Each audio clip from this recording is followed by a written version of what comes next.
మనం హృదయపూర్వకంగా మనం ఏం చేయాలి దేవుడి కోసం అనేది చెప్తున్నాడు. ఇప్పటి వరకు చెప్పాడు దేవుడు, మీరు నన్ను వెంబడిస్తే హృదయపూర్వకంగా వెంబడించండి అని చెప్పాడు. నా తట్టుకు తిరిగితే హృదయపూర్వకంగా తిరగమని చెప్పాడు. నా ఆజ్ఞలు నా శాసనాలు కనుక్కుంటే మీరు హృదయపూర్వకంగా వాటన్నిటిని నేర్చుకోమన్నాడు. హృదయపూర్వకంగా నాకు చేయమని చెప్పాడు. సో మనము హృదయపూర్వకంగా దేవుడిని అర్పించుకొని మన జీవితాన్ని మారుస్తాడు. సో మనం కూడా మనుషులతో కూడా హృదయపూర్వకంగా ఉండాలండి. ఆర్టిఫిషియల్ లవ్ వద్దు, ఫేక్ లవ్ వద్దు, జెన్యున్ గా ఉందాం. సో ఎవరైనా పర్లేదు, భర్తతోటైనా, భార్యతోటైనా, పిల్లలతోటైనా, లేకపోతే సంఘ కాపరితోటైనా, లేకపోతే సంఘ కాపరి ఆ యొక్క సంఘ సభ్యులతోటైనా కూడా జెన్యున్ గా ఉండాలి, ఆనెస్ట్ గా ఉండాలి. ఒక్కరితో మనం ఆనెస్ట్ గా లేకపోయినా మన మనసు కల్తీ అయిపోతుంది. సో అలాగే మన దేవుడి కోసం కూడా ఆనెస్ట్ గా ఉండాలి. డబ్బు కోసం వెంబడించడం కాదు యేసేను, ఆశీర్వాదాల కోసం వెంబడించడం కాదు యేసేను, హృదయపూర్వకంగా ఆయనను వెంబడించాలి. సో ఆయనకు మనకు మధ్య ఉన్న రిలేషన్ బిజినెస్ రిలేషన్ కాదు, కమర్షియల్ రిలేషన్ కాదు, ఒక ఎమోషన్ రిలేషన్, ఒక సెంటిమెంట్ రిలేషన్, ఒక ఫాదర్ అండ్ చైల్డ్ కు ఉన్న రిలేషన్. దాన్ని ఎప్పుడు కూడా బిజినెస్ గా మార్చగద్దు, దాన్ని ఎప్పుడు కూడా ఎమోషన్ గా మార్చద్దు. సో నువ్వు సేవ చేస్తున్నావా, హృదయపూర్వకంగా సేవ చేయి. నువ్వు దేవుని వెంబడిస్తున్నావా, హృదయపూర్వకంగా వెంబడించు. ఏది చేసినా హృదయపూర్వకంగా చేయండి, ఏది చేసినా కూడా హృదయపూర్వకంగా చేయండి. ఉద్యోగం హృదయపూర్వకంగా. సో నీ యొక్క పిల్లల్ని కూడా హృదయపూర్వకంగా దేవుడి దగ్గరికి తీసుకురా అని చెప్తున్నాడు. సో హృదయపూర్వకంగా నన్ను బతిమాలుకొను శయ్యల మీద పరుండి కేకలు వేయుదురు. హోషేయ 7:14 నన్ను విసర్జించి ధాన్య మద్యములు కావాలని వారు గుంపులు కూడుదురు. చూసారండి, ధనము కోసమో, ధాన్యము కోసమో, ఐశ్వర్యం కోసమో, బంగారం కోసమో, పేరు కోసమో, ఘనత కోసమో నువ్వు దేవుణ్ణి వెంబడించడం కాదు, హృదయపూర్వకంగా ఆయనను వెంబడించాలి. ఆయనను విసర్జించద్దండి. నీ మనసులో దేవుడికి తప్పించి ఎవరికి స్థానం ఇచ్చినా ఆయనను విసర్జించినట్టే. నీ మనసులో దేవుడికి తప్పించి దేనికి స్థానం ఇచ్చినా నువ్వు ఆయనను విసర్జించినట్టే. సో నువ్వు ఏది చేసినా దేవుడికి హృదయపూర్వకంగా చేయమంటున్నాడు. హృదయపూర్వకంగా బతినాలుకొని వాళ్ళు ఏం చేస్తున్నారట, హృదయపూర్వకంగా నన్ను వెంబడించకుండా ధాన్యము కోసం, మద్యముల కోసము గుంపులు కూడుదురు. అంటే ఈ ధనము కోసం, ధాన్యము కోసము వాళ్ళు వెంబడిస్తున్నారు, అంతమంది నన్ను వెంబడిస్తున్నారు అని అంటున్నాడు దేవుడు. సో ఎప్పుడైనా కూడా గుర్తుపెట్టుకోండి, మన యేసయ్యను ఆశీర్వాదాల కోసం వెంబడించద్దు. నువ్వు ఆయనను వెంబడించు హృదయపూర్వకంగా, ఆశీర్వాదం ఆయన నీ వెంబడిస్తుంది. నన్ను ప్రేమించే వాళ్ళను నేను ఆస్తికర్తలుగా చేస్తాను అని చెప్పాడు దేవుడు. సో నల్లాని ఆయనను ప్రేమిస్తే నువ్వు ఆస్తిపరుడు అవుతావు అనే ఉద్దేశంతో నువ్వు ఆయనను ప్రేమించద్దు. చెప్తున్నాను కదా, ఆయనతో జెన్యున్ రిలేషన్ ఉండాలి. ఎలాంటి కల్తీ ఉండకూడదు. కల్తీ ఉండకూడదు అంటే ఈ ధనము కోసమో, ధాన్యము కోసం ఆయనను వెంబడించడం, పేరు కోసమో, పాపులారిటీ కోసమో మనము సేవ చేయడం, ఇలాంటివి చేయొద్దు. ఆనెస్ట్ గా సేవ చేయాలి. సో ఇవన్నీ కూడా దేవుడు మనకు మారుస్తున్నాడు. జకరియా 10:7 ఎఫ్రాయిము వారు బలాఢ్యుల వంటి వారగుదురు, ద్రాక్షరసము పానము చేయవారు సంతోషించినట్లు వారు మనస్సున ఆనందింతురు, వారి బిడ్డలు దాన్ని చూచి ఆనందపడుదురు, యెహోవాను బట్టి వారు హృదయపూర్వకంగా ఉల్లసించుదురు. చూసారా, దేవుని బట్టి నువ్వు హృదయపూర్వకంగా ఉల్లసించు. నీ జీవితంలో దేవుడు ఉన్నాడు, సో దాన్ని బట్టి నువ్వు సంతోషించు. నువ్వు దేవుని బట్టి హృదయపూర్వకంగా ఆనందంగా ఉండు, దేవుని బట్టి హృదయపూర్వకంగా సంతోషంగా ఉండు. సో ఇహలోకమైన ఆశీర్వాదాలను బట్టి నువ్వు దేవుడి మీద అనుమానం పెట్టుకోకు. ఇహలోక సంబంధమైన ఆశీర్వాదాలను బట్టి దేవుడి మీద నువ్వు వ్యతిరేకంగా ఉండకు. సో దేవుడికి ఎవరు కావాలి? సో ఆయనను ఇచ్చినా ఇయ్యకపోయినా ఆయనను వెంబడించే వాళ్ళు కావాలి. ఆశీర్వదించబడకపోయినా ఆయనను వెంబడించే వాళ్ళు కావాలి. స్వస్థతపరచకపోయినా ఆయనను మీద సనగకుండా అదే పూర్ణ మనసుతో, పూర్ణ హృదయంతో ఆయనను ప్రేమించే వాళ్ళు కావాలి, ఆయనను విశ్వసించే వాళ్ళు కావాలి. మనం చూస్తున్నాము ఈ లోకంలో అన్ని రిలేషన్స్ ఫేక్ అయ్యాయి, అన్ని స్మైల్స్ ఆర్ ఫేక్ స్మైల్స్ అయ్యాయి, అన్ని పలకరింపులు ఫేక్ పలకరింపులు అయ్యాయి, అన్ని యొక్క బంధాలు ఫేక్ బంధాలు అయిపోయాయి. సో హృదయపూర్వకంగా ఒక బంధుత్వం అనేది లేదు, హృదయపూర్వకంగా ఒక స్నేహత్వం అనేది లేదు, హృదయపూర్వకంగా ఒక రిలేషన్ ఉన్నదని లేదు. సో అంతా కూడా కమర్షియల్, అంతా కూడా ఆర్టిఫిషియల్, అంతా కూడా ఫేక్ అయిపోయాయి, ఫేక్ పీపుల్ తో నిండుకుంటుంది. ఇందులో మనము జెన్యున్ గా ఉండాలి. సో నీకు దేవుణ్ణి బట్టి నువ్వు సంతోషించు. సో నువ్వు దేవుడిని బట్టి నీ హృదయంలో హృదయపూర్వకంగా సంతోషించు. సో ఒక ప్రార్థనకు జవాబు వచ్చిందని నీ యొక్క నమ్మకాన్ని దేవుడి మీద పెంచుకోవడం, ప్రార్థనకు జవాబు రావట్లేదని నమ్మకాన్ని దేవుడి మీద తగ్గించుకోవడం చేయొద్దండి. ఎప్పుడు కూడా స్టేబుల్ గా ఉండాలి దేవుడి విషయంలో. సో నీ హృదయంలో కూడా దేవుడి మీద సంతోషం ఉండాలి, నీ హృదయంలో కూడా దేవుడి మీద ఆనందం ఉండాలి. నువ్వు ముఖం మీద నవ్వుతున్నావు కానీ హృదయంలో సంతోషం లేకపోతే అది వ్యర్థము. సో మీలో ప్రతివాడు తన సహోదరుని హృదయపూర్వకంగా క్షమింపని ఎడల నా పరలోకపు తండ్రియు ఆ ప్రకారమే మీ ఎడల చేయున నేను. మత్తయి సువార్త 18:35 చూసారా అండి? మనము మనపూర్వకంగా క్షమించాలి. మనం మనపూర్వకంగా ఎవరినైనా క్షమించకపోతే మన పరలోకపు తండ్రి కూడా మనల్ని క్షమించడట. సో ఇప్పుడు అర్థమవుతుందా హృదయం అనేది ఎంత ఇంపార్టెంట్? ఇప్పుడు నువ్వు హృదయపూర్వకంగా నువ్వు హృదయపూర్వకంగా నీ సహోదరుని ప్రేమించకపోతే, క్షమించకపోతే నీ పరలోకపు తండ్రి కూడా నీ ప్రకారం క్షమించాను. నువ్వు పైకి అంటున్నావు నేను అందరినీ క్షమించాను, కానీ ఇంకా నీ మనసులో పగ పెట్టుకున్నావు, ఇంకా నీ మనసులో హృదయపూర్వకంగా క్షమించలేదు, ఇంకా నీ మనసులో వాళ్ళను క్షపిస్తున్నావు, ఇంకా నీ మనసులో వాళ్ళ మీద ద్వేషం పెట్టుకున్నావు, ఇంకా నీ మనసులో వాళ్ళ మీద పగ పెట్టుకున్నావు. సో అప్పుడు దేవుడు కూడా నిన్ను క్షమించడు. సో నువ్వు అందరినీ క్షమించావంటే ఏమి సూచన? నీ హృదయాన్ని చూసి దేవుడు పరిశీలిస్తాడు. అందుకే మనందరికీ క్షమించే హృదయం చాలా ముఖ్యమండి. అది ప్రార్థించండి. క్షమించే హృదయం లేకపోతే మన పరలోకపు తండ్రి కూడా మనల్ని కూడా క్షమించడు. అందుకే ఫర్గివ్ ఎవ్రీబడి. నీకు 100 మంది శత్రువులు ఉన్నారు, సో 99 మందిని క్షమించేశావు, ఒక్కరిని క్షమించకపోయినా ఆ ఒక్కడి నిమిత్తము మనము కూడా క్షమాపణ పొందుకోలేము పరలోకం నుంచి. సో అందుకే ఏ చేసినా హృదయపూర్వకంగా చేయాలి. సో నువ్వు క్షమించిన హృదయపూర్వకంగా, ప్రేమించిన హృదయపూర్వకంగా, మన్నించిన హృదయపూర్వకంగా, సహాయం చేసిన హృదయపూర్వకంగా, ఎవరితోటైనా రిలేషన్ పెట్టుకున్న హృదయపూర్వకంగా. సో అది ఇంపార్టెంట్ అండి. మనం ముందు బాగుండి వెనకాల బాగలేకపోతే దేవుడికి తెలిసిపోతుంది. మనం ముందు పొగిడి వెనకాల తిట్టిన దేవుడికి తెలిసిపోతుంది. ఈ విషయంలో అందరూ వర్కౌట్ చేయాలి. సో మనిషి మనం ముందట ఎలా ఉంటున్నామో వెనకాల కూడా అలాగే ఉండాలి. ఒక మనిషిని ముందట ఎలాగైతే హానర్ చేస్తున్నామో వెనకాల కూడా అలాగే హానర్ చేయాలి. అంటే ఒక మనిషి లేనప్పుడు, నేను ఎన్నోసార్లు చెప్తాను, చాలా మంది సీరియస్ గా తీసుకోరు ఈ విషయాన్ని. ఒక మనిషి లేనప్పుడు ఇంకో మనిషి గురించి నువ్వు నెగిటివ్ గా మాట్లాడుతున్నావు అంటే ఆ మనిషిని నువ్వు నరహత్య చేసిన దాంతో సమానం. అది కూడా బైబిల్లో ఉంది. నీ పొరుగు వాడిని చాటుగా దూషించిన అది నాకు అసహ్యము అంటాడు. కానీ ఈ రోజులలో ఒక మనిషి లేకపోతే ఇంకో మనిషి గురించి చెడుగా మాట్లాడుతుంటా అంటారు. సో అలా మాట్లాడద్దండి. ఎవరు ఏ పరిస్థితిలో ఉన్నారో తెలియదు, ఎవరు ఏ కష్టంలో ఉన్నారో తెలియదు, ఎవరు ఏ బాధలో ఉన్నారో తెలియదు. కాబట్టి నేను సందర్భం వచ్చింది కాబట్టి నేను మళ్ళీ చెప్తున్నాను. సో యేసయ్యకు ఎవరంటే ఇష్టం తెలుసా? తన కంటిలో ఉన్న దుమ్మును చూసుకోక ఇతరుల కంటిలో దుమ్మును చూసే వాళ్ళను ఆయనకి ఇష్టం ఉండదండి. నీ లోపల 100 లోపాలను ఉండనివ్వండి, నీ లోపల ఉన్న లోపాలను సరి చేసుకోక ఇతరుల లోపాలను సరి చేయడము కరెక్ట్ కాదు. ఇతరుల లోపాలను వేలెత్తి చూపడం కరెక్ట్ కాదు. అందుకే ఒక వ్యక్తిని అనే ముందు జాగ్రత్తగా వినండి. ఒక వ్యక్తిగా నేనే పార్టీ కరెక్ట్ గా ఉన్నాను, ఒకరి వ్యక్తిత్వాన్ని అనే ముందు నా వ్యక్తిత్వం ఎలాగుంది, ఒకరి క్యారెక్టర్ ని అనే ముందు, ఒకరి బిహేవియర్ అనే ముందు, ఒకరి యొక్క యాటిట్యూడ్ అనే ముందు నా బిహేవియర్ ఎలా ఉంది, నా క్యారెక్టర్ ఎలా ఉంది, నా యాటిట్యూడ్ ఎలా ఉంది అని చూసుకోవాలి. ఒకరి పిల్లల్ని అనే ముందు నా పిల్లలు ఏ పార్టీ కరెక్ట్ గా ఉన్నారు అని చూసుకోవాలి. ఇంకొకరి పిల్లల్ని మనము వేలెత్తి చూసేటప్పుడు మన పిల్లలు ఏ పార్టీ కరెక్ట్ గా ఉన్నారని చూడాలి.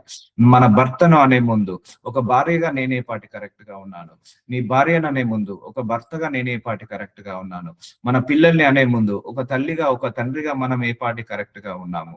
లేకపోతే నీ కోడల్ని అనే ముందు అత్తగారిగా నేనే పార్టీ కరెక్ట్ గా ఉన్నాను, మీ అత్తగారిని అనే ముందు మీ కోడలుగా నేనే పార్టీ కరెక్ట్ గా ఉన్నాను. లేకపోతే నీ కోడల్ని అనే ముందు నా కొడుకు ఏ పార్టీ కరెక్ట్ గా ఉన్నాడు, నా కూతురు ఏ పార్టీ కరెక్ట్ గా ఉంది. సో ఇవన్నీ కూడా ఒక కులాన్ని అనే ముందు నా కులం ఏ పార్టీ కరెక్ట్ గా ఉంది, ఒక మతాన్ని అనే ముందు నా మతం ఏ పార్టీ కరెక్ట్ గా ఉంది, ఒకరిని దూషించే ముందు నేను ఏ పార్టీ కరెక్ట్ గా ఉన్నాను. సో ఈ ఫండమెంటల్ లో వెళ్ళాలి. నాకు చిన్నప్పటి నుంచి లోకంతో ఛాలెంజ్ ఇక్కడే వస్తుంది. నాకు చిన్నప్పటి నుంచి ఎవరైనా అంటే ఫస్ట్ మీరు కరెక్ట్ గా ఉన్నారా లేదా చూసుకోండి. సో సో అది ఇంపార్టెంట్. అది ఎప్పుడు నువ్వు హృదయపూర్వకంగా అందరిని క్షమించాలి. నువ్వు హృదయపూర్వకంగా అందరిని క్షమించక అందరూ నాకు కరెక్ట్ గా ఉండాలంటే ఎలా?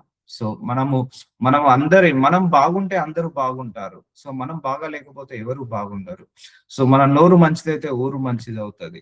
సో మనము అందరితో బాగుంటే అందరూ కూడా మనతో బాగుంటారు. 10 మందితో నువ్వు గొడవలు పెట్టుకొని, 10 మందితో నువ్వు ద్వేషం పెట్టుకొని అందరూ నీతో బాగుండాలంటే ఎలా బాగుంటారు? ఉండరు. సో కాబట్టి దేవుడు ఒకటే కమెంట్మెంట్ ఇచ్చాడు మనకు. నీ కంటిలో ఉన్న దుమ్మును చూసుకో, అంతేగాని ఇతరుల కంటిలో ఉన్న దుమ్మును చూడకు అని అంటాడు. అందుకే ఎవరితోటైనా హానెస్ట్ గా ఉండండి. మీ మేనేజరా పర్లేదు, ఆయన గురించి నెగిటివ్ గా మాట్లాడకండి. ఎందుకంటే వాళ్ళకుండే ప్రెషర్స్ వాళ్ళకుంటాయి. మీ యొక్క పై యజమానుడి గురించి నెగిటివ్ గా మాట్లాడకండి.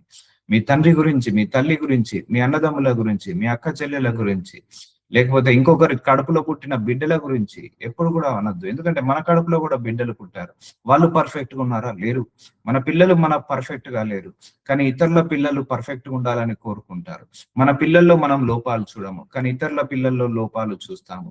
సో ఇవన్నీ కూడా ట్రాష్, ఇవన్నీ కూడా చెత్త డస్ట్బిన్ లో పడేసేయండి.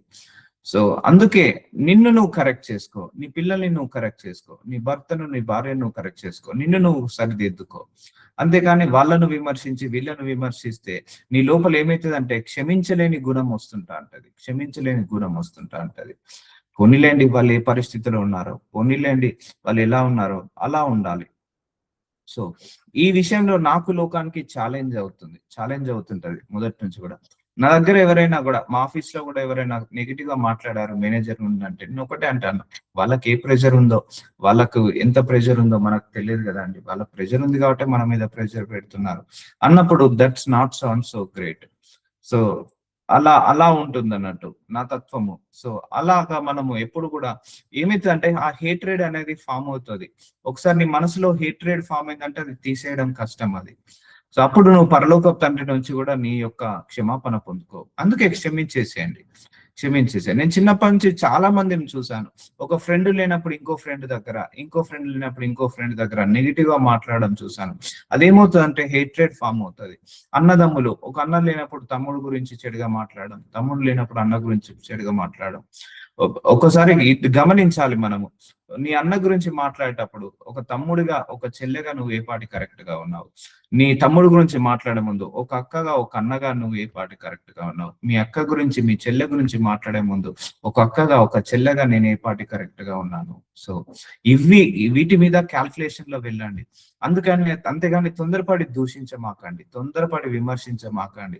అందరినీ అర్థం చేసుకునే గుణాన్ని తీసుకొచ్చుకోండి. అందరిని ప్రేమించే గుణాన్ని, హృదయపూర్వకంగా మన్నించే గుణాన్ని తీసుకొచ్చుకోండి. ఎందుకంటే హార్ట్లీ వి విల్ లీవ్ ఒక 10 years 20 years 30 years బ్రతుకుతాము. ఈ లోపల రెండో రాకడ సమయం వస్తే అది కూడా లేదు. మనకు సమయం ఎక్కువ లేదు. ఉన్నన్ని రోజులు అందరితో శాంతంగా ఉండండి, ఉన్నన్ని రోజులు అందరితో బాగుండండి, ఉన్నన్ని రోజులు అందరితో ప్రేమతో ఉండండి. ఎవరు గొడవలు పెట్టుకోకండి, కొట్లాటలు పెట్టుకోకండి. ఒకరినొకరు అర్థం చేసుకోండి, ఒకరినొకరు ఇష్టపడండి, మీరు ఒకరినొకరిని క్షమించుకోండి. అప్పుడే పరలోకపు తండ్రి మీ ప్రకారమే మీ ఎడల చేయను. సో ఇప్పుడు అర్థమవుతుందా? జెన్యున్ గా ఉండండి, ఎవరితోటైనా కూడా హానెస్ట్ గా ఉండండి, జెన్యున్ గా ఉండండి చాలు. అది దేవుడికి ముట్టుతుంది. అలాంటి హృదయాన్ని దేవుడు చూస్తాడు అన్నాడు. యోసేపుని అన్నదమ్ములు ఎంతో ఆయన కొట్టి తిట్టి చంపాలని ప్రయత్నించి అమ్మేసినా కూడా ఆయన హృదయపూర్వకంగా క్షమించేశాడు యోసేపు. దావీదు కూడా హృదయపూర్వకంగా సౌలుని క్షమించేశాడు. సో హృదయపూర్వకంగా నీ శత్రువుని క్షమించేసాయి. క్షమించకపోతే మనకే ప్రాబ్లము, క్షమిస్తే మనకే లాభము. సో మనం కూడా పరలోక తండ్రి నుంచి చేసుకోవాలి. సో అర్థమవుతుందా? హృదయపూర్వకంగా చేయాలి. నువ్వేది చేసినా కూడా హృదయపూర్వకంగా, మనపూర్వకంగా చేయాలి దేవుడి విషయంలో. సో అందుకే ఫస్ట్ నిన్ను కరెక్ట్ చేసుకో. ఇతరులను కరెక్ట్ చేయడానికంటే ముందు ఫస్ట్ నిన్ను కరెక్ట్ చేసుకో. ఎప్పుడు కూడా తొందరపడి ఇతరుల కడుపులో పుట్టిన బిడ్డలను అనకండి. ఎందుకంటే అది మన పిల్లలకు తాకుతుంది, మన పిల్లలకు ఆ శాపాలుగా మారుతాయి. సో ఎప్పుడు కూడా ఒకరిని విమర్శించద్దు. ఒకరిని అనే ముందు నా పిల్లలు ఏ పాటి కరెక్ట్ గా ఉన్నారు, ఒకరిని అనే ముందు నా భర్త ఏ పాటి, నీ భర్త అనే ముందు భార్యగా నేను ఏ పాటి కరెక్ట్, భార్యననే ముందు భర్తగా ఏ పాటి కరెక్ట్ గా ఉన్నాను అనేది చూసుకోవాలి. ఇవన్నీ కూడా మనం చెక్ చేసుకోవాలి. సో మనం ఎంతసేపు వాళ్ళను వీళ్ళను బ్లేమ్, నేను ఒక్కరిని కరెక్ట్ గా ఉన్నాను, అందరూ బాగాలేరని అంటారు. సో దీనివల్ల ఏమవుతుందంటే నీ లోపల హేట్రెడ్ ఫామ్ అవుతుంటది. ఆ హేట్రెడ్ వల్ల, ఆ ద్వేషించే గుణం వల్ల నీకు క్షమించలేని గుణం వస్తుంది. సో క్షమించేసేయండి, దేవుడికి అప్పచెప్పేసేయండి అన్ని కూడా. 1 పేతురు 1వ అధ్యాయం 22వ వచనం, మీరు సత్యమునకు విధేయులగుట చేత మీ మనస్సులను పవిత్రపరచుకున్న వారై ఉండి. చూసారా, సత్యమునకు విధేయులగుట చేత మీ మనస్సులను పవిత్రపరచుకున్న వారై ఉండి. సో మన మనస్సు పవిత్రంగా ఉంటేనే మన శరీరము పవిత్రంగా ఉంటుంది. మన మనస్సు నీతిగా ఉంటేనే మన శరీరము నీతిగా ఉంటుంది. దేవుడు నీ మనస్సుని చూసే చెప్తాడు, నువ్వు నీతిమంతుడువా అవినీతిమంతుడువా, నువ్వు పరిశుద్ధుడువా అపరిశుద్ధుడువా, నువ్వు పవిత్రుడువా అపవిత్రుడువా అనేది నీ మనసుని చూసే చెప్తాడు. ఒకరికొకడు హృదయపూర్వకంగా మిక్కటముగాను ప్రేమించుడి. చూసారా, ఒకరికొకరు హృదయపూర్వకంగా ప్రేమించండి, హృదయపూర్వకంగా ఆప్యాయంగా పలకరించండి, ఫేక్ గా పలకరించకండి. చాలా మంది కూడా ఫేక్ పలకరింపులు ఉంటాయి, ఫేక్ స్మైల్లు ఉంటాయి, ఫేక్ షేక్ హ్యాండ్స్లు ఉంటాయి. ఫేక్ గా ఉండకండి, హృదయపూర్వకంగా ఒకరినొకరిని ఇష్టపడండి, హృదయపూర్వకంగా ఒకరినొకరిని ప్రేమించండి. సో మనసులో ఒకలాగా బయట ఒకలాగా ఎప్పుడు కూడా ఉండద్దు. సో మత్తయి సువార్త 15వ అధ్యాయము 8వ వచనము, ఈ ప్రజలు తన పెదవులతో నన్ను ఘనపరచుదురు గాని వారి హృదయము నాకు దూరముగా ఉన్నది. ఇది నేను ఫస్ట్ టైం దేవుడి బైబిల్ చదివినప్పుడు దేవుడు ఈ వాక్యము ద్వారా నాతో మాట్లాడాడు, ఈ వాక్యము ద్వారా నన్ను దర్శించాడు. నేను ఫస్ట్ టైం ఈ వాక్యం చదివినప్పుడు నా కళ్ళల్లోకి నీళ్ళు వచ్చాయండి. ఎందుకంటే దేవుడు అంత ఎమోషన్ అయిపోయాడు ఈ వాక్యం నేను చదువుతున్నప్పుడు. వీళ్ళందరూ పెదవులతో నన్ను గణపరుస్తున్నారు, పెదవులతో ఏసయ్య నువ్వు ఇష్టం అంటున్నారు, కానీ వాళ్ళ హృదయం నాకు దూరంగా ఉన్నది. వీళ్ళందరూ పెదవులతో ఏసయ్య నిన్ను ప్రేమిస్తున్నాను, ఏసయ్య నిన్ను ఇష్టపడుతున్నాను, ఏసయ్య నువ్వు అంటే నాకు ప్రాణము అంటున్నారు, కానీ హృదయపూర్వకంగా ఎవరు నన్ను ప్రేమించట్లేదు, హృదయపూర్వకంగా ఎవరు కూడా నన్ను దగ్గరగా తీసుకోవట్లేదు, హృదయపూర్వకంగా వాళ్ళకు దూరంగానే ఉన్నాను అని వాక్యము ద్వారా గ్రహించడం చెప్పాడు. అందుకే దేవుడు నాకు ఇచ్చిన పని ఏంటంటే మిమ్మల్ని అందరినీ హృదయపూర్వకంగా ఆయన వైపుకు తిప్పడమే. ఆ లోకం వైపు ఉన్న మీ హృదయాలను ఆయన వైపుకు తిప్పి ఆయనకు కనెక్ట్ చేయడము. మీరందరూ ఆయన బిడ్డలు కాబట్టి మీ అందరినీ ఆయనకు దగ్గరగా చేయడమే నా పని. ఈ పని నాకు అప్పచెప్పాడు. సో వీళ్ళందరూ పెదవులతో నన్ను ఘనపరుస్తున్నారు. సో నువ్వు నోటితో 100 సార్లు I love you Jesus, I love you Jesus, I love you Jesus, I love you Jesus అని చెప్తున్నావు, కానీ నీ మనసులో ప్రేమ లేకపోతే అది దేవుడికి తెలిసిపోతుంది. నీ నోటితో I like you Jesus, I like you Jesus, I like you Jesus అంటున్నావు, కానీ నీ మనసులో ఆ ఇష్టము లేకపోతే దేవుడికి తెలిసిపోతుంది. అర్థమవుతుందా అండి? సో దేవుడు ఒకటే అంటున్నాడు, హృదయపూర్వకంగా నా దగ్గరికి రండి, హృదయపూర్వకంగా నన్ను ప్రేమించండి, హృదయపూర్వకంగా నన్ను ఆరాధించండి, హృదయపూర్వకంగా నన్ను వెంబడించండి, హృదయపూర్వకంగా నన్ను స్తుతించండి. అందుకే మీ అందరి హృదయాలు ఇంకా నాకు దూరముగా ఉన్నాయని బాధపడుతున్నాడు. I have seen emotion in this word అండి. నేను ఫస్ట్ టైం చదివినప్పుడు నేను చాలా ఎమోషన్ అయ్యాను ఈ వర్డ్ చదివినప్పుడు. ఎందుకంటే దేవుడు ఏ ఎమోషన్ లో ఉన్నాడో ఈ వర్స్ చదివినప్పుడు ఆ ఎమోషన్ నా హృదయంలో పెట్టాడు. అందుకే ఎప్పుడు కూడా మిమ్మల్ని ఎప్పుడు కూడా నాకు దగ్గరగా చేసుకోను, మీ అందరినీ కూడా ఆయనకు దగ్గరగా చేసుకుంటాడు. ఎందుకంటే దేవుడు నాకు ఇచ్చిన పని ఏంటంటే మీ అందరినీ ఆయనకు దగ్గరగా చేయడం, మీ అందరినీ ఆయన వైపుకు తిప్పడము. సో ఇది నా పని అయి ఉన్నది. సో ఈ ప్రజలు తన ప్రజలతో తన గణపరచుదురు గాని హృదయం నాకు దూరంగా ఉన్నది. చూసారా అండి, హృదయం దూరంగా ఉన్నది అంటున్నాడు. సో అందుకే మన హృదయం దేవుడికి దగ్గరగా కావాలి, మన హృదయంలో దేవుడికి చోటు ఇవ్వాలి, మన హృదయంలో దేవుడికి మనస్సు ఇవ్వాలి, స్థానం ఇవ్వాలి అని కోరుకుంటున్నాడు. మొట్టమొదటి స్థానాన్ని ఆయన కోరుకుంటున్నాడు అండి, మొట్టమొదటి ప్రియారిటీ ఆయన కోరుకుంటున్నాడు. సో అది మన గాడ్ మన పట్ల ఒక ఎమోషన్ అయి ఉన్నాడు, మన దేవుడు మన పట్ల ఒక ఎమోషన్ అయి ఉన్నాడు, ఒక ఇష్టమై ఉన్నాడు. ఎందుకంటే ఆయన మన తండ్రి, తండ్రి చేయాల్సిన త్యాగము ఎవరు చేయలేని త్యాగం ఆయన చేశాడు.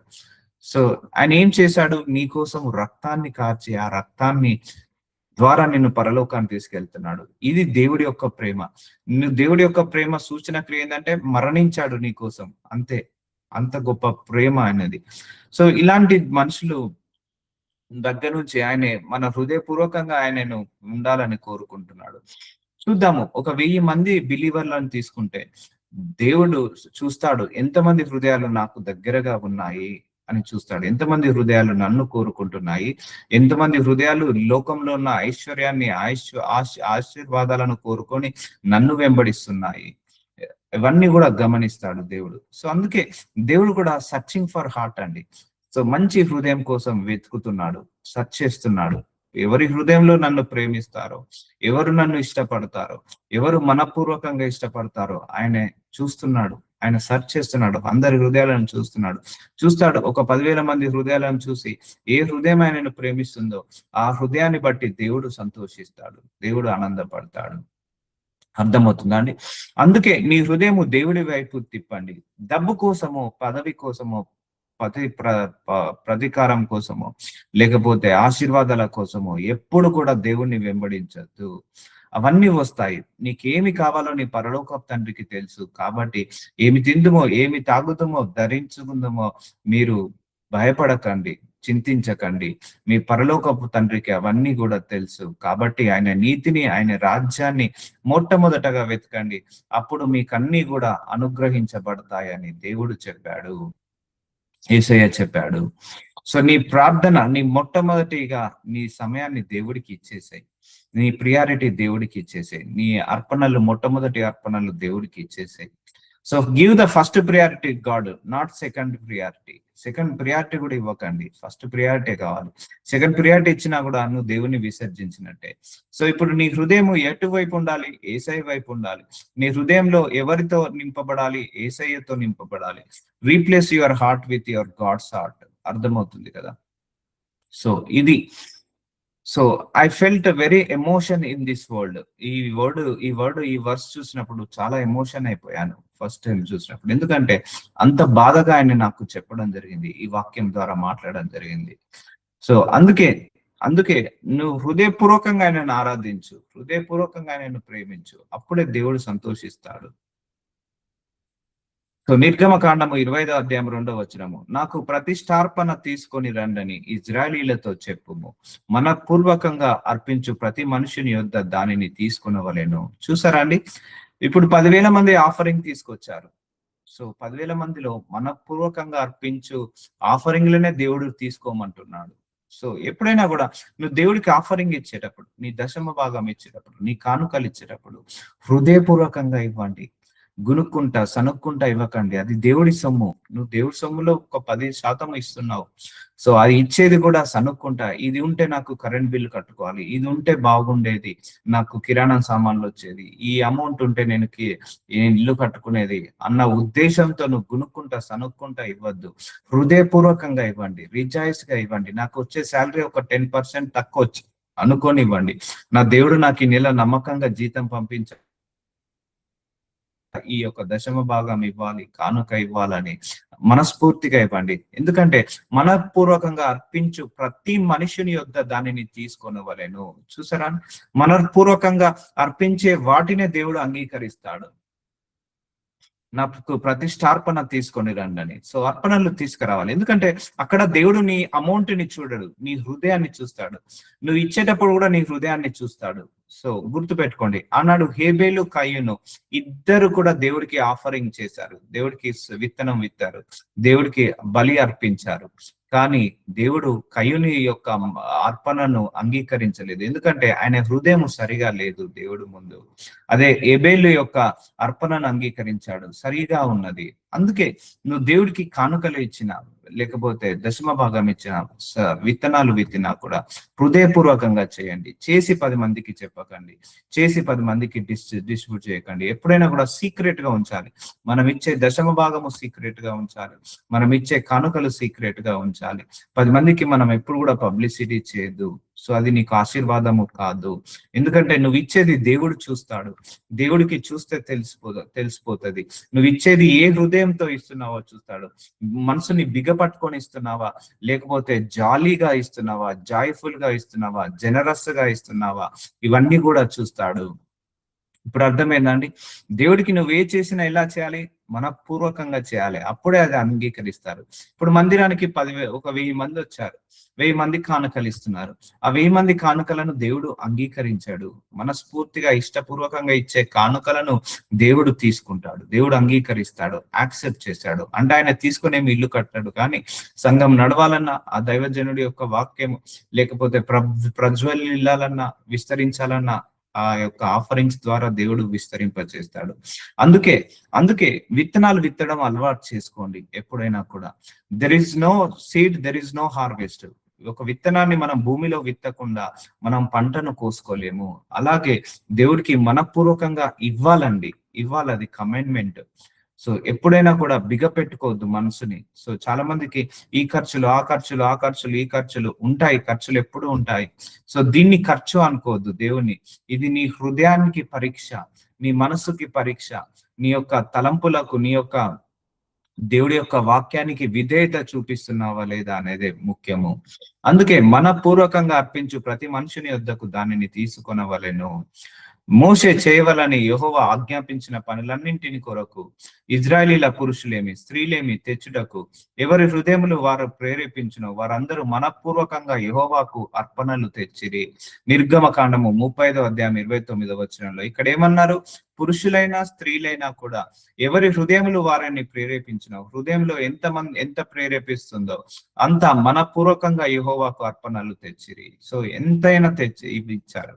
ఎవరి హృదయంలో ఎంతగా ప్రేరేపణ వచ్చిందో దేవుడు అలా ప్రేరేపిస్తాడు. కొంతమంది హృదయాలను ప్రేరేపించి ఆఫరింగ్స్ ని రిలీజ్ చేసినప్పుడు ఆ ఆఫరింగ్స్ ని రిలీజ్ చేయండి. ఎప్పుడైతే నువ్వు విత్తనం విత్తుతావో అప్పుడే పంట కోసుకుంటావు.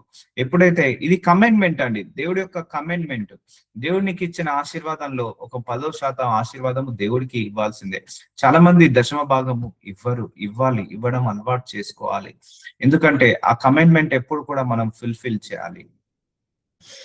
సో ఎవరి హృదయములు వారు ప్రేమించిన వారందరూ మనపూర్వకంగా యెహోవాకు అర్పణలు తెచ్చిరి. చూసారా, అర్పణలు మనపూర్వకంగా తెచ్చిరి.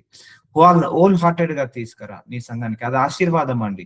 నువ్వు ఇచ్చేటప్పుడు గుణుక్కున్నా, నువ్వు ఇచ్చేటప్పుడు సనుక్కున్నా, నువ్వు ఇచ్చేటప్పుడు బాధపడ్డా, నువ్వు ఇచ్చేటప్పుడు హృదయపూర్వకంగా ఇవ్వక, లేకపోతే మనసులో కఠిన హృదయాన్ని పెట్టుకొని ఇచ్చినా కూడా దేవుడు అది అంగీకరించాడు. ఎందుకంటే దేవుడు లేనివాడు కాదు. నీ డబ్బు తీసుకొని దేవుడు ఇల్లు కట్టుకోడు. నీ డబ్బు తీసుకొని దేవుడు ఏమి బంగారం కొనుక్కోడు, కారు కొనుక్కోడు. ఇక్కడ ఏంటంటే హృదయానికి పరీక్ష ఇది. హృదయపూర్వకంగా కృతజ్ఞతతో ఇస్తున్నావా లేదా? దేవుడు నీ జీవితంలో ఎన్నో మేలులు చేశాడు. ఆయన ఇచ్చే హృదయాన్ని చూస్తాడు, కానీ ఆ ఇచ్చే కానుకను, అర్పణను చూడడు. అర్థమవుతుందా? నువ్వు ఒక 1000 రూపాయలు వేసావు, హృదయపూర్వకంగా ఇచ్చావు, దేవుడు అంగీకరిస్తాడు. లేకపోతే ఒక 10,000 వేసావు, హృదయపూర్వకంగా వేయలేదు, అది అంగీకరించాడు. అర్థమవుతుందా అండి? 20,000, సో 30,000 నువ్వు ఎంత ఇస్తున్నావు అన్నది కాదు. సో ఎంతగా నువ్వు ప్రేమతో ఇస్తున్నావు అన్నదే ముఖ్యము. నీ దేవుడి మీద ప్రేమ ఉంటే ఇంకెక్కువగా ఇవ్వాలనిపిస్తుంది. దేవుడి మీద ప్రేమ ఉంటే ఇంకెక్కువగా మనము చేయాలనిపిస్తుంది. అది కూడా పరీక్ష. నువ్వు ధనానికి విలువిస్తున్నావా లేకపోతే దేవుడికి విలువిస్తున్నావా కూడా ఒక పరీక్ష. నువ్వు ధనానికి విలువిస్తే నీ దగ్గరే పెట్టుకుంటావు. నువ్వు దేవుడికి విలువిస్తే నీకున్న అర్పణలో కొంత అర్పణ దేవుడికి, నీకున్న ఆశీర్వాదంలో కొంత ఆశీర్వాదాన్ని దేవుడికి ఇస్తావు. ఇదంతా హృదయానికి పరీక్ష అండి. సో అందుకే జనరస్ గా ఇవ్వాలి, ది బెస్ట్ ఇవ్వాలి. దేవుడికి ఎప్పుడు ఇచ్చినా కూడా ది బెస్ట్ ఇవ్వాలి, జనరస్ గా ఇవ్వాలి. సో హోల్ హార్టెడ్ గా ఇవ్వాలి. ఆయనే చూసుకుంటాడు. ఇచ్చిన వాళ్ళని ఎప్పుడు కూడా దేవుడు లేమిలో పెట్టడండి. ఇవ్వుడి ఇవ్వబడును, అడుగుడు అడగబడును. సో ఈ మనిషి ఏమైతే విత్తుతాడో ఆ పంట నూరింతలుగా కోసుకుంటాడని వాక్యం చెప్పబడింది. అందుకే దేవుడికి ఇచ్చిన వాడు ఎప్పుడు కూడా చెడిపోడు. సంఘానికి గాని, ఆ దేవుడి యొక్క సేవకు సహకారం, ఫైనాన్షియల్ గా సపోర్ట్ చేసిన వాళ్ళను దేవుడు ఫైనాన్షియల్ గా బ్లెస్ చేస్తాడు. ఎందుకంటే అక్కడ నువ్వు విత్తనాన్ని విత్తుతున్నావు. భూమిలో విత్తనం విత్తుతేనే కదా మనం పంట కోసుకునేది. సో ఎప్పుడు కూడా తక్కువ కానియాడు, ఎప్పుడు కూడా లోటు కానియాడు. అందుకే ఇచ్చి విస్తారంగా వెదజల్లి ఇచ్చి ధనవంతులైన వాళ్ళు ఉన్నారు, ఇవ్వక బిగపట్టుకొని పేదవాళ్ళైన వాళ్ళు ఉన్నారని వాక్యం సెలవిచ్చింది. అందుకే హోల్ హార్టెడ్ గా రిలీజ్ చేయండి. దేవుడికి ఇచ్చే కానుకలు హృదయపూర్వకంగా, మనస్ఫూర్తిగా చేయండి. సో ఆయనను ఆరాధించేటప్పుడు కూడా హృదయపూర్వకంగా చేయండి అని చెప్తున్నాడు. ఇప్పుడు అర్థమవుతుందా? ఇవే దేవుడికి అందుతుంది. హృదయపూర్వకంగా, మనపూర్వకంగా చేసేదే దేవుడికి ముట్టుతుంది. చాలా మంది సేవ చేస్తున్నారు. నిజంగా యేసయ్య మీద ఎంతమంది ప్రేమతో సేవ చేస్తున్నారు? నిజంగా ఎంతమంది దేవుడి సేవను హృదయపూర్వకంగా చేస్తున్నారు, మనపూర్వకంగా చేస్తున్నారు? లేకపోతే కానుకల కోసమా, దశమ భాగాల కోసమా, లేకపోతే ఆఫరింగ్స్ కోసమా, లేకపోతే నేమ్ కోసమా, పాపులారిటీ కోసమా, దురాశక్తి కోసమో చేస్తున్నారా అనేది కూడా దేవుడు చూస్తాడు. ఎవరైతే నిజంగా హోల్ హార్టెడ్ గా చేస్తాడో ఆ సేవను దేవుడు మెల్లిమెల్లిగా విస్తరింపచేస్తాడు. సో అలాగా జెన్యున్ గా చేయాలి. దేవుడు సేవ చేసినా జెన్యున్ గా చేయాలి. ఇప్పుడు అర్థమవుతుందండి హానెస్ట్ లో ఎంత ఆశీర్వాదం ఉందో, మనపూర్వకంగా చేయడంలో ఎంత ఆశీర్వాదం ఉందో, అండ్ హృదయపూర్వకంగా చేయడంలో ఎంత ఆశీర్వాదం ఉందో. సో చాలా ఆశీర్వాదాలు వస్తాయి. సో నిర్గమకాండము 36వ అధ్యాయం 33వ వచనము. ఆ పని చేయుటకై వారు పరిశుద్ధ స్థలం యొక్క సేవ కొరకు ఇజ్రాయేలీలు తెచ్చిన అర్పణలన్నింటినీ యెహోవా యొద్ద నుండి తీసుకొనిరి. ఎవరట? ఇజ్రాయేళ్ల యొద్ద అందరి అర్పణలు, ఇజ్రాయేలు తెచ్చిన సేవ కొరకు. సో పరిశుద్ధ స్థలం యొక్క సేవ కొరకు.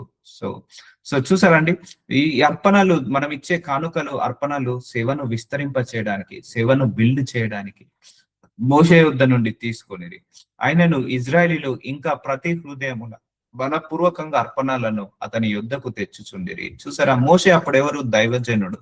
ఆ దైవజనుడి దగ్గరికి ఏం తీసుకొచ్చేవారట? అర్పణలు, కానుకలను తీసుకొచ్చేవాడట. ఎప్పుడైనా ఇవ్వాలండి దైవజనులకు ఆ అర్పణలు, కానుకలను దయచేయాలి.